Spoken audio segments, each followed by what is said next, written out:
Berarti fokus ya. Selamat siang teman-teman. Kami dari kelompok 1 akan mempresentasikan tugas dari Pak Syahrini. Nah, sebelum itu izinkan kami perkenalkan diri terlebih dahulu. Perkenalkan, nama saya Lili Putri Irfania Smeti sebagai moderator dan juga pembaca materi. Perkenalkan, nama saya Dwi Sabila sebagai pembaca materi. Perkenalkan, nama saya Asda Sabila Materi sebagai pembaca materi. Perkenalkan, nama saya Rizky Kuliah sebagai pembaca materi. Perkenalkan, nama saya Salindra Koko sebagai pembaca materi. Baik, di sini ada pengelolaan kearsipan.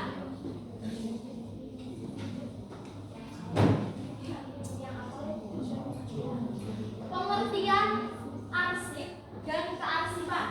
Arsip, rekaman kegiatan atau peristiwa dalam berbagai bentuk dan media sesuai dengan perkembangan teknologi informasi dan komunikasi. Kearsipan, pengelolaan tata laksana penanganan arsip sejak pembuatan, penerimaan, pengumpulan, penyimpanan, pemeliharaan hingga perusahaan. Nah, jadi bisa disebutkan arsip ini tuh sebagai komponennya. Bisa dari mulai maupun digital juga bisa foto, bisa berkas kertas, bisa video dan lain sebagainya. Nah, kearsipan itu bisa disingkat sebagai proses pengelolaannya dari mulai arsip dibuat, arsip disimpan, hingga arsip dimusnahkan, atau bisa juga disimpan sebagai arsip permanen. Selanjutnya, Jenis arsip berdasarkan fungsi, yaitu arsip dinamis, aktif, semi-aktif, dan inaktif, dan arsip statis berdasarkan nilai guna primer, administrasi, hukum, keuangan, dan sekunder, pembuktian dan sejarah berdasarkan sifat, arsip tertutup, rahasia, dan arsip terbuka umum. Fungsi dan tujuan kearsipan organisasi. Fungsi sebagai pusat ingatan, sumber informasi resmi, dan alat pengawasan yang otentik. Tujuan 1. Menjamin ketersediaan arsip yang otentik dan terpercaya. 2. Mewujudkan pengelolaan arsip yang andal. 3. Keselamatan arsip organisasi dan negara.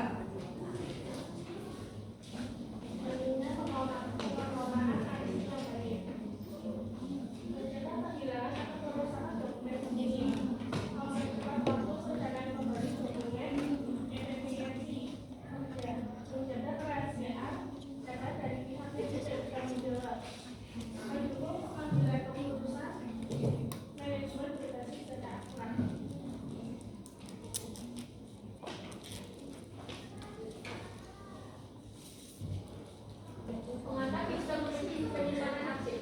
Penyimpanan arsip harus menggunakan sistem baku ABS bertekstur.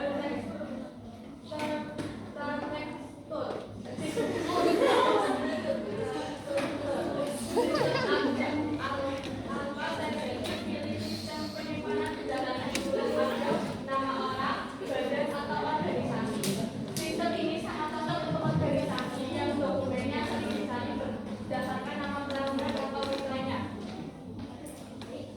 Di sistem penyimpanan lainnya, nah ada sistem subjek berdasarkan pokok masalah atau perihal. Nah biasanya kan di sana tuh ada ya kayak perihalnya apa. Nah itu bisa buat jadi subjek. Terus yang kedua sistem tanggal kronologis, jadi berdasarkan urutan waktu.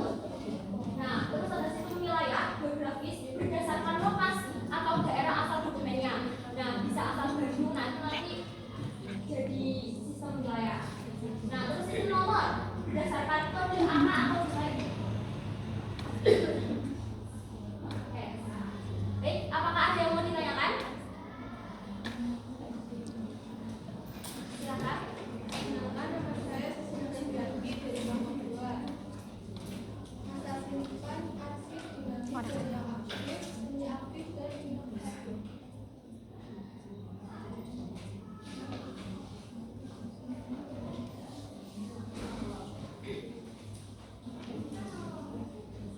Berdasarkan fungsinya kan ada arsip dinamis, aktif, semi-aktif, inaktif, dan arsip statis.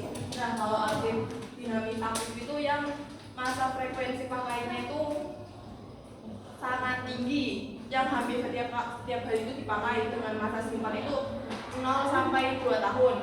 Nah, kalau yang arsip dinamis semi aktif itu yang frekuensi pakainya itu sesekali pakai yang hampir menurun dengan masa simpan itu 2 sampai 5 tahun.